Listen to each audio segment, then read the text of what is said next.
Hi, welcome back to CS 128 Honors. Today we'll be covering the basics of the Rust programming language. So first, we'll cover variables and their mutability, which means whether you can change it or not. We'll cover different data types. We'll cover the control flow in simple if, while, and for loops. And we will cover functions. And if you want to read more, you can read the optional reading, which is chapter 3 of the Rust book. So, first, to declare a variable in Rust, use the let keyword. And if it's a constant on the right, it will infer the data type.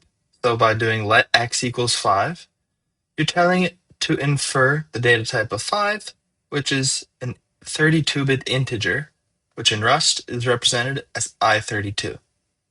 And if you want an unsigned integer, you can use U32 for 32-bit unsigned, or U64, or even U128. To declare the type, use a colon between the variable name and a, a type identifier, in this case U32. All after the let keyword. Remember to end each line with a semicolon. The problem here is that when you do let, x is immutable, meaning you can't change it. So when you do this, x equals 6, the compiler throws an error since you're not able to change this immutable variable. So to declare a variable as mutable, use the mut keyword, mut, x equals 5. So like this, you're allowing it to change further. This is useful because unless you specify that a variable can't change, or unless you specify that a variable can change, it cannot change without you knowing. So there are 4 scalar variable types that you can use: integers, floats, booleans, and characters. So integers, here the integers which I mentioned before, signed and unsigned. Signed can be negative, unsigned cannot. They go from 8 all the way up to 128. And then there's this special one, usize, which depends on the architecture of your system. So if you're on a 64-bit CPU, usize is 64 bits. If you're on a 32-bit CPU, it's a U32. Usize is typically used for either pointers, when converted to integers, is used for the lengths of strings and vectors, and similar. So floats, you can also infer the type like this. So just how we had 5 earlier, adding the dot here makes it a float. And Rust only has 2 float types, F32 and F64. Does not have as much versatility as an integer. And you can specify here whether you want single or double precision. A boolean can only be true or false. This one's simple, nothing more to it. And characters in Rust is actually 4 bytes in size, so it's not 1 byte, which means that it can store a lot more information. It uses Unicode, not ASCII, but it does mean it's a lot larger, so it's not like the C char type. As you can see here, you can even store emojis in it.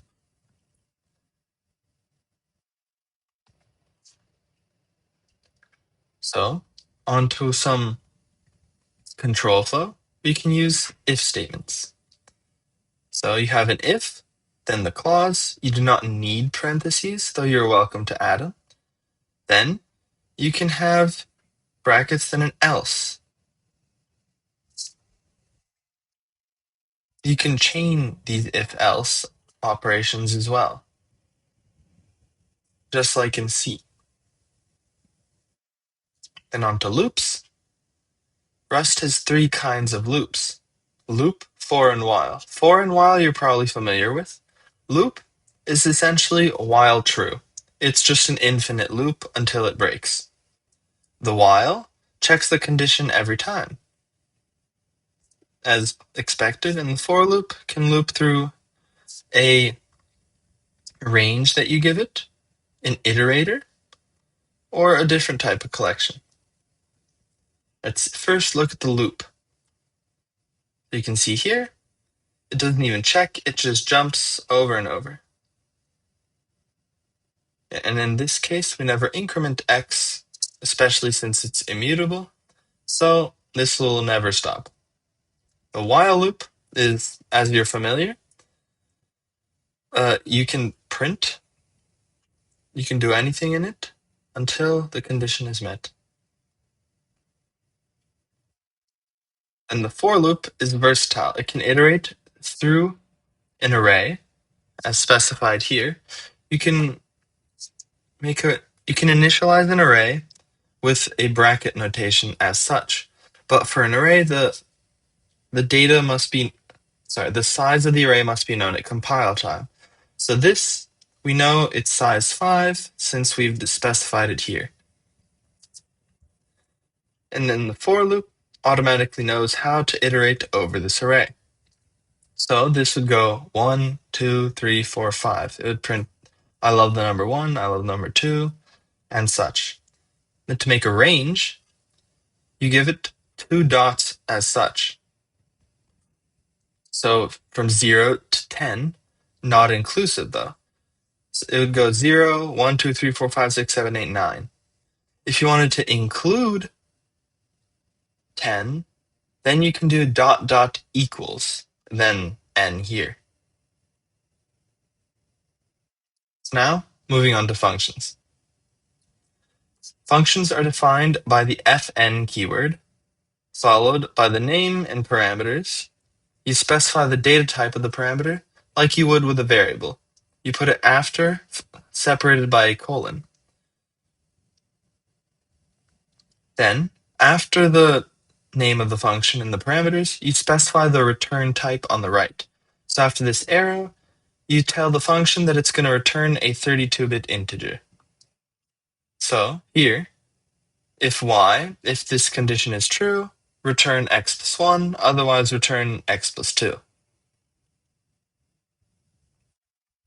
So, in Rust, blocks have a very special feature.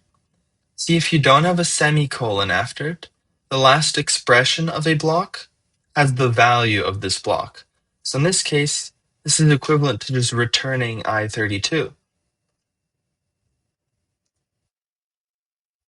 Since you have it right here. So, in summary, you can declare variables by specifying either the type, or you can let it infer from the type you from what you're assigning the variable to. And by default, this variable is immutable. You cannot change it, you cannot reassign it. But if you use the mute keyword, you can change the value of this variable. Then, we covered primitive data types, including integers, floats, characters, and booleans, and how they're not exactly like their C counterparts. Then for conditionals and loops, we covered the basics, if, else if, and we covered loops, whiles, and fors. Then for functions, we showed you how the syntax works, how you declare the function, how you specify the return type, and how you can return even without a return statement. So some announcements.